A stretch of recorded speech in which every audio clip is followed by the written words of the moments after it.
네, 감사합니다. 제가 발표할 논문 주제는 조직 마음 챙김의 개념화와 척도 개발을 위한 이것도 약간 선행연구적인 형식으로 요인 분석까지만 실행을 했습니다. 목차는 이렇고요.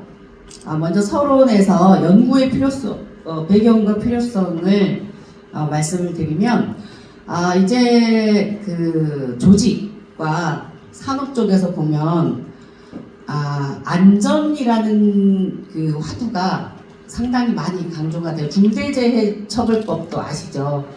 그거와 관련해서 2018년부터 이제 전 세계적으로 사실은 ISO 45001이 시작이 되면서 안전 조직에 대한 측정들을 하고 그 대응책 방안들을 많이 마련을 하고 있는데 2021년 6월부터는 45003이라고 해가지고 그 안전에는 심리적 안전도 들어간다. 그래서 심리적 건강과 안전이 포함이 됐습니다. 그런데 이제 이것이 쭉 더 확장이 되다 보면 요즘에 이제 많이 떠들고 있는 ESG 경영하고도 같이 연결이 되기도 합니다. 그래서 이쪽 방향으로 연구들이 쭉 이루어지고 있고요. 국내 같은 경우에도 산업안전보건법이 2013년도에 시행이 되면서 직무 스트레스에 대한 측정 평가들을 막 하라고 얘기를 하고 의무교육도 사실은 시키고도 있어요. 감정노동자법도 있고 그래서 다양하게 또 요즘 많이 얘기되는 직장 내 괴롭힘 안 보이시죠? 갑자기 꺼졌는데요? 열 받았을까요?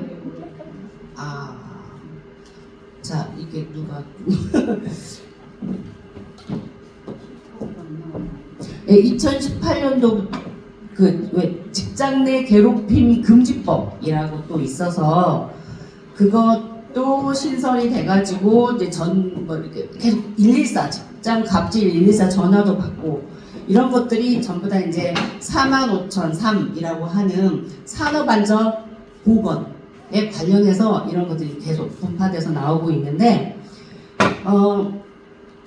해외에서는 미국에서는 특히 2000년대 초반에 이 조직 안전에 대해서 연구가 되면서 마음챙김 연구가 같이 됐습니다. 그러니까 조직 안전을 리스크 관리를 위해서 위기 관리를 위해서 이걸 마음챙김 연구하는 사람 연구를 그 조직 수준으로 끌어올려 가지고 척도가 개발이 되고 연구가 계속 이루어졌었어요. 저는 이제 외국 논문들을 쭉 훑어보니까 와 2000년대 초반부터 이게 있었네. 되게 이제 놀랬었는데 기존 연구의 이제 한계점을 보니까 마음챙김이 사실은 개인 수준에서 개인의 내외적 경험에 주의를 기울이고 알아차리는 것이다라고 주로 이제 정의가 되는데 기존 조직 마음챙김 개념하고 척도를 보니 약간의 위기관리 매뉴얼 같은 정책 같은 약간 그런 방식으로 이렇게 문장들이 쭉 이루어져 있더라고요. 그래가지고 무의식적이고 자동적인 업무 행동을 예방하고 안전을 위한 관심이나 열린 정보 처리를 하고 있냐 안 하고 있냐 이걸로 계속 문항들이 49문항인가가 제한이 되어 있어요.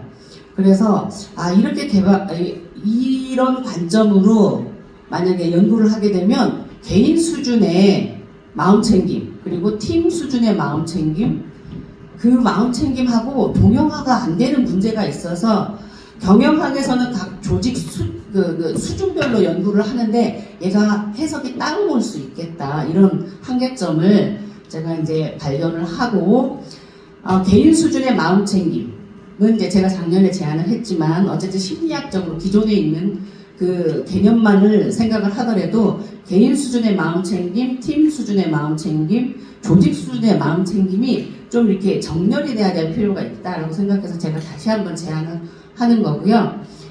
그래서 본 연구의 목적은 조직 수준의 마음챙김이 조직 마음챙김을 개념화하고 이를 측정하기 위한 문항을 개발하기 위한 것입니다. 기존 연구들을 보니까 일상생활에서 개인적으로 이제 개인의 마음챙김이 이제 심리학적으로 있기는 있죠. 심리학적으로는 개인 수준에서만 연구를 하고 있는데 경영학으로 오게 되면 저게 수준이 다 달라져요. 그래서 조직 내 개인 마음 챙김은 이제 업무를 하면서 자기 업무에 주의를 기울이거나 자기 심리에 주의를 기울이는 이런 방식으로 해서 제가 작년에 제안을 좀 드렸었고, 팀 마음 챙김은 영국인가 호주인가에서 이미 개발이 돼가지고 팀원들 서로에 대한 관심, 비판단적인 관심과 유연하고 열린 상호작용으로 정의가 됐어요. 그래서 지금 연구가 활발하게 이루어지고 있고요. 조직 마음 챙김은 제가 제안을 하면서 각 수준별로 개인의 결과, 팀의 결과, 조직 결과가 따로따로 연구가 되고 있고요. 저게 이제 다수준 분석으로 또 섞여가지고 또 연구를 하고 그렇습니다. 그래서 경영 이 조직 수준으로 가면 연구가 정말 복잡해지고 개발해야 될 것도 많이 있어요. 그런데 이제 저는 이제 먼저 마음챙김 리더십을 먼저 개발을 했고, 저걸 박사 논문으로 썼고, 학술지 논문이 나와 있습니다. 근데 이제 한글하고 영어로 두 개 다 나와 있고, 지금 현재 하고 있는 일은 조직 내 개인 마음챙김과 위에 있는 조직 마음챙김을 같이 개발을 하고 있습니다. 이론적 배경에서 보면 조직 마음챙김을 개념화하려다 보니까 아까도 말씀을 하셨던 것 같은데 개인 마음챙김에서 마음챙김이 주로 개인의 내외적인 경험 혹은 현상에 대한 비판단적이고 의도적인 주의 기울임과 알아차림으로 주로 정의가 되더라고요. 그래서 이 주의를 기울인다는 것이 도대체 무엇일까? 그 주의를 그러면 자기가 주의를 어디에 기울이고 있고 어떤 방식으로 태도로 주의를 기울이고 있으며 어떤 의도로 주의를 기울이고 있는지, 그 샤피로의 논문을 보면 마음챙김은 세 가지 요소가 있다.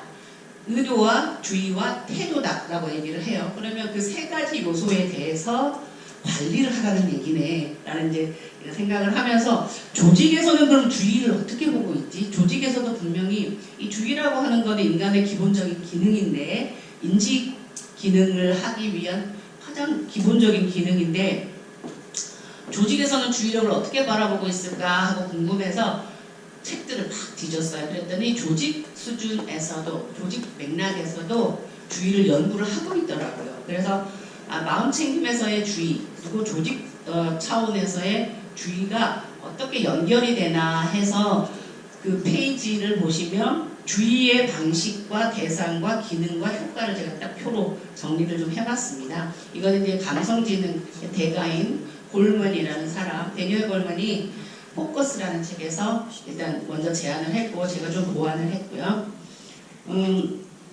그래서 우리 인간은 주로 주의를 이런 방식으로 기울인다. 첫 번째 자동적 주의, 두 번째는 선택적으로 주의를 기울이고, 그 다음에는 비선택적인 오픈된 주의를 기울이기도 하고, 마지막 제가 제안한 게 이제 메타주의를 기울인다, 상위주의에 대한 얘기를 했고요. 주의의 대상도 보면은 자극에 대한, 외부에 있는 자극이나 대상에 대한 주의, 그다음에 자기 자신에 대한 주의, 다른 사람에 대한 주의, 그리고 조직 맥락에서 보면 환경과 시스템에 대한 주의, 이걸 또 기울이게 되고요. 그다음에 우리가 오픈 초이스리스 어웨니스라고 표현하는 것과 유사하게 대상을 정하지 않고 열린 주의를 기울이기도 하고, 마지막으로 이런 모든 주의를 기울이는 내 기능, 주의 기능에 추가적인 또 상위적 주의를 기울임으로써 모든 주의를 관리하는 메타주의가 존재할 수 있다. 그거에 대한 기능과 효과를 제가 나열을 했습니다. 조직에서의 마음챙김 연구들이 이제 제가 리뷰를 좀 했고요. 현대적 일단은 위파사나의 그 사띠라고 하는 것에서부터 나왔지만, 위파사나에서는 그런 독특한 주의 훈련으로 현상의 무상, 고무아를 꿰뚫어보기 위한 훈련 방법으로 사띠를 쓰는 거고요. 현대적 정의로는 이제 카바진이나 브라운 앤 베어, 라이언인데, 라이언 같은 사람들이 이제 수용적인 주의와 알아차림이라고 많이들 정의를 하고, 특히 경영학에서는 수용적인 주의와 알아차림 이렇게만 심플하게 가져가서 사용을 해버려요. 그래서 여러 가지 오류가 나오기도 하는데, 저 같은 경우는 약간 조직 조직 연구가들이 보는 것처럼 attention to attention이다. 즉 자기의 주의를 관리하는 주의라는 관점으로 상위주의라는 말을 동등하게 사용을 하고 있고요. 그래서 조직 마음 챙김도 마찬가지로 조직 차원에서 봤을 때 조직의 주의를 관리하는 주의다. 그게 조직 마음 챙김이다. 라고 해서 저는 그 관점으로 정의를 좀 해봤습니다. 이건 조직에서 마음 챙김 기능과 효과가 이렇게 나타난다라는 내용이고요. 그래서 저는 개인 마음 챙김은 개인의 내외적인 경험에 주의를 기울이는 것, 수용적인 주의를 기울이는 것, 그리고 알아차리는 것이라고 했다면 조직 수준에서는 무엇에 주의를 기울여야 될까? 일단 대상이 되게 고민을 하게 됐어요. 그래서 조직 마음 챙김은 조직의 내외적인, 즉 조직을 하나의 정체성으로 보고 이걸 아이덴티티로 보면 조직을 대상으로 조직의 내외적인 것에 주의를 기울이고 알아차리는 것. 그러면서 마음 챙김 태도를 가지는 것이겠네. 라고 이제 제가 개념을 잡았습니다. 조직적 정의는 조직 마음 챙김은 조직의 내외적인 상황에 대한 의도적인 주의 기울임이고 그리고 그거에 대한 알아차림이며 그 마음 챙김적인 태도를 저는 저렇게 표현을 했습니다. 집착하지 않는 태도 이렇게 표현을 하려다가 조금 더 조직스럽게 경영학적인 용어로 해서 유연하고 열린 조직의 분위기를 조직 마음 챙김으로 정의를 하겠다라고 해서 두 가지 요인은 조직주의 알아차림과 유연한 조직 분위기 두 요인을 잡았습니다. 그래서 현재 연구 방법으로 문항 개발을 했고요. 1차 설문조사를 했고 이번 연구에서는 탐색적 요인 분석까지만 했습니다. 그 다음에는 사실 2차 설문조사 확인된 요인 분석 거쳐야 되고 마지막으로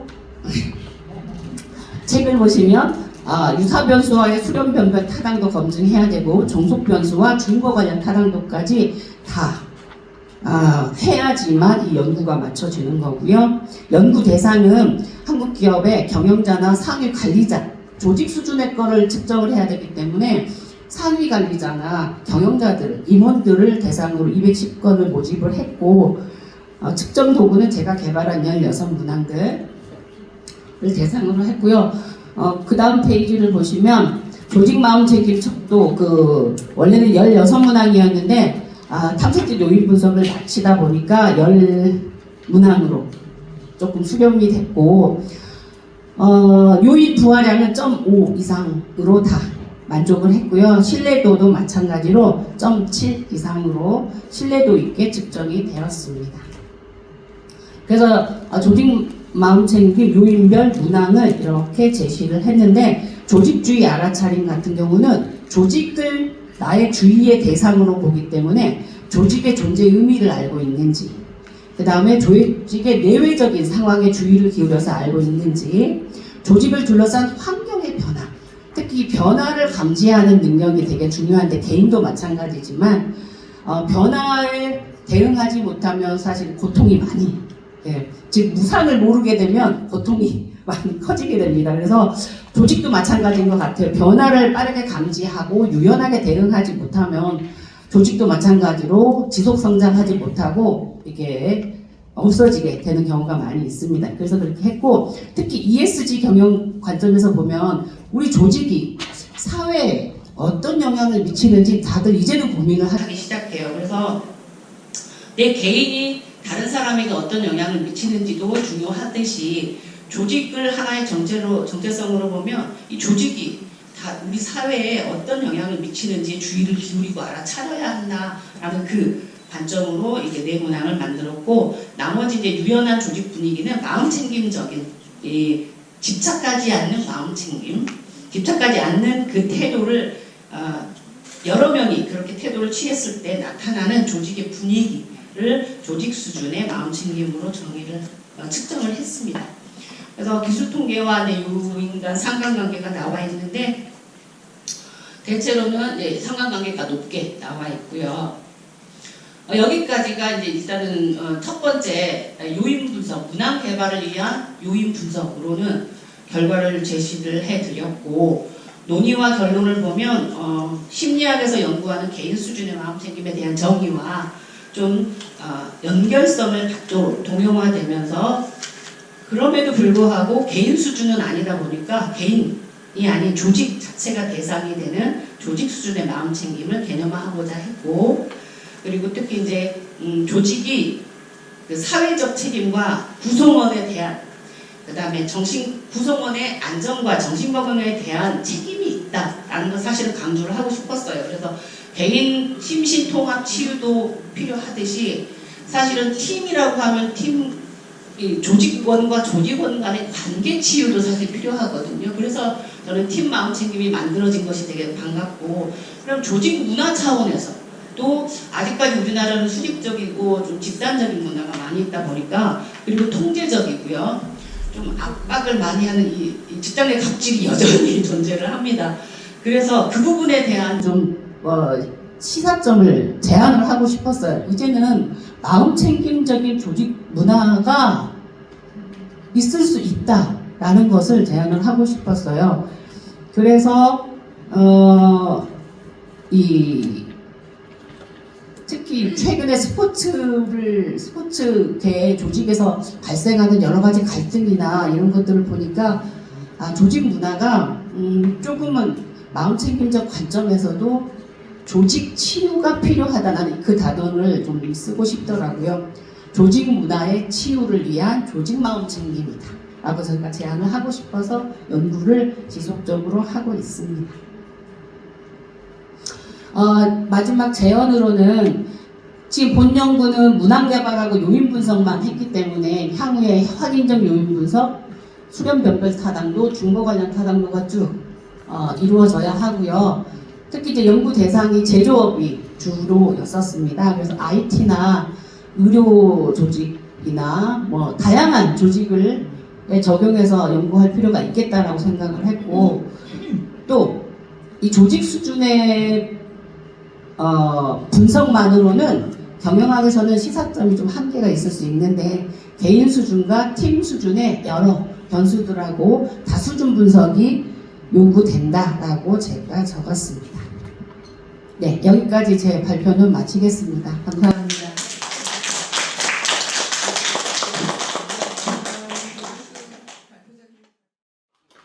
네, 반갑습니다. 박상태입니다.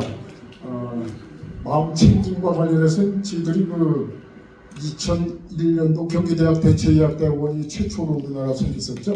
그리고 차의과대학도 같이 생겼었고 거기는 이제 차의대는 의료인 중심이 있어요 처음에. 그리고 경기대학은 비의료인 또 의료인도 있었고 그때 제가 강단에 처음 쓰면서 이 메디테이션에 대해서 좀 얘기 좀 들었고 또 조금 지나니까 마인드풀니스라는 얘기가 나와요. 그래서 어느 교수님이 애리조나 갔더니 숲이 좋아가지고 무슨 명상을 하는데 미국 사람들이 하더라는 거예요. 그때부터 이게 아마 그 마음 챙김이 이제 시작이 된 모양이더라고요. 서두를 이렇게 말씀드리면서 뭐 개인 또는 팀, 어거니제이션 조직 이쪽에서의 어떤 척도 개발, 또 요인 분석, 또 개념화 이렇게 연구 주제를 잡으셨습니다. 저는 이렇게 봐요. 키워드가 아니라 좀 개념적으로 우선 앞에 내가 연구 목적에도 산업, 인더스트리얼 헬스가 나오죠. 그리고 또 정신건강, 멘탈 헬스가 나옵니다. 그 마음 챙김, 사이콜로지.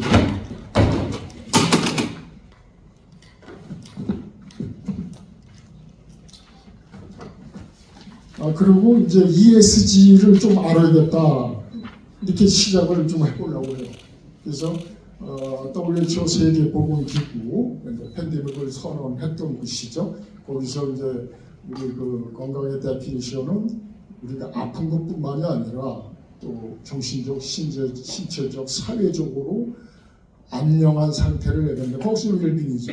안녕이 발전적 개념으로서는 인텔렉츄얼, 지적인 지식이 좀 있어야겠다. 건강과 관련이 있다는 얘기죠. 그리고 또 두 번째는 에코노미 있습니다. 마지막 스피리추얼, 영적, 발전적 개념은 그렇게 보고 그리고 그 산업부, 인더스트리얼 헬스에서는 연구 아까 말씀하셨지만 ISO 최근에는 45,3번인가요? 이렇게 나오는데 여기서 조직 구성원의 안전과 정신 건강에 관한 부분이 초점을 두셨다 이렇게 얘기를 해주셨습니다. 이제 산업보건에 들어가면 우리가 그 근로자들의 건강관리, 안전관리를 해서 산업안전관리사, 산업보건 쪽에도 관리, 또 교육까지 하는데 산업의가 있고 또 산업간호사가 있고 또 산업위생관리사 이쪽에 전문가들이 지도하고 있습니다. 그리고 이제 그 심리학에서 나오는 매슬로의 그 욕구 5단계 많이들 알고 계실 겁니다. 이게 내가 왜 이 말씀을 해드리냐면 연구하는 과정에서 보니까 융합적이더라고요. 융합적이요. 그래서 매슬로의 5단계도 익히 알고 계시지만 우리가 이제 1단계에서는 생존하기 위해서 뭐 음식을 먹는다든지 수면을 취한다든지 아기가 태어나면 유지요 먹을 걸 달라든지 또는 뭐 이제 양수에 있다가 밖에 나오니까 호흡도 부족하지, 두렵지, 환경의 변화있지 이 정도 생리적으로 그 다음에 이제 세프티 안전에 놓고 그렇잖아요. 그 편안한 잠자리도 있어야 되고 안전하고 또 기차나 열차 타고 가도 혹시나 사고나 날까 두려움, 공포 이런 게 안전할 건데 이 단계를 무난하게 거치면 우리가 신체적 중심으로 안전 쪽에 들어갔다고 가요. 이제 그 다음부터 3단계가 뭡니까? 소속과 사랑의 욕구잖아요. 타인으로부터 인정받고 10단계 소속, 심신 취약해 소속해서 활동하고 싶고 사회적 동물입니다. 그래서다가 4단계는 정명의 욕구에 타인에게 인정과 존중을 받고 싶은 거예요. 학교 회장도 하고 싶고 그리고 국회의원도 하고 싶고 우리 조직이니까 직장에서 부장했다가 이사도 하고 싶고 어디서 이제 충돌이 생기고 2단계에서 분노가 생기고 투쟁이 생기고 이렇게 되는 거예요. 그래서 저도 나중에 알고 보니까 이게 소크라테스가 얘기했던 너 자신을 알라 그게 여기에 해당되지 되지 않겠느냐. 너무 욕심부리게 되면 문제가 생기잖아요.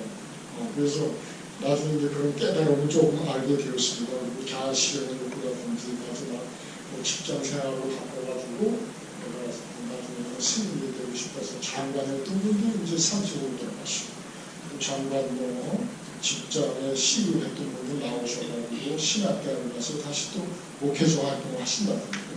이 최종적인 자아실현의 욕구가 대입되는 거죠. 그래서 이제 ESG는 우리 말씀 잘 해주셨어요. 웬만하면 환경하고 소셜, 또 거버넌스 이 구성이 되어 있다. 요즘은 상당히 이게 발달이 되어 있더라고요. 우리 연구자 선생님 내가 이제 백그라운드를 좀 봤었어요. 봤더니 이 컴퓨터 공학도 하셨고 또 본교에서 또 마음 챙김도 연구하시고 경영학 박사가 하셨더라고요. 이 부분에는 특히나 조직에 대해서는 마음 챙김과 관련해서 가장 적합한 연구자가 아닌가 이렇게 이제 생각이 좀 들었습니다. 물론 다른 분들도 많이 계시겠지. 그 연구자가 아까 얘기해 주셨지만은 제가 이제 뭐 시간도 그러니까 간단히만 이제 말씀을 드리면 그 통계학에서 지금 버전이 24시가 쓰시더라고요. 벌써 SPSS 지들 공부할 때만 해도 아주 기초적으로 그때 이제 그 일리노이오 교수님한테 배웠다고 그거를 해가지고 우리들한테 이제 공부 시켰거든요. 엄청 빡세게 받았습니다. 그때 그 당시에 저도 이제 석박사도 통계로 해가지고 학위를 받았어요. 그래서 지난 1년 전에도 발표하시는데 상당히 많이 그때 흥미롭게 느꼈어요. 그런데 발표하신 분은 태평하더라고. 지금도 태평하신 것 같은데 누가 봐도 편안하고. 그래서 야 이쪽으로 연구하시고 내공이 상당히 높구나 이런 걸 제가 알 수가 있었어요. 그리고 이제 로딩 펜타에 가서는 뭐 아시다시피 0.52하고 0.9 이상은 이제 제시키고 그렇게 해서 통계도 잘 됐습니다. 그런데 이제 제가 마지막으로 재연의 말씀을 드린다 그러면은 이게 아까도 제가 초기에 말씀드렸지만은 동양하고 서양은 이분법 쪽이라고 우리가 보통 얘기를 해요. 동양은 형이상학이라고 얘기하잖아요. 한의학에서도 이미 10조 대보탕 같은 경우도 효과가 있는 거예요. 근데 의학적인 관점에서 볼 때는 통계나 동물 실험이나 임상 실험 이렇게 과학화가 되어야 돼요. 객관화가. 이런 이제 객관화, 과학화, 그 동양하고 서양을 접목한 그런 쪽의 연구가 앞으로 좀 많이 나올 것으로 이제 기대가 됩니다. 그리고 이제 뭐 AI 기업이라든지 MZ세대 이런 쪽의 좀 연구도 고려해 볼 필요가 있겠다. 그렇게 해서 다시 말씀드립니다.